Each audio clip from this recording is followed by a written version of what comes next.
I'm not sure that I'm allowed to show this on here, but I'm going to do it anyways and hope for the best. So for quick context for everybody else that doesn't understand what I'm about to show you, there's a group of individuals that are trying to summon the Antichrist or the Dajjal. And after I show you the video, I'm going to break down exactly what ritual they're trying to do and exactly how this ties to the books that were removed out of the Christian Bible. Okay,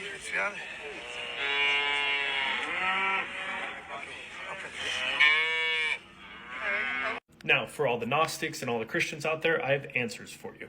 But just give me 1 second. The same people that demonize Isa or Jesus is hiding books from the Christian Bible. The original text of the Christian Bible had the truth in it, and it was the Quran. Now, what we have today is misdirection and misguidance to send people down a dark path to worship the same demonic energies that they do. Now, there's 2 parts to this. Please bear with me. So for the Gnostics out there and everybody who has studied the Gnostic books, I have some crazy news for you. There are research articles that you can find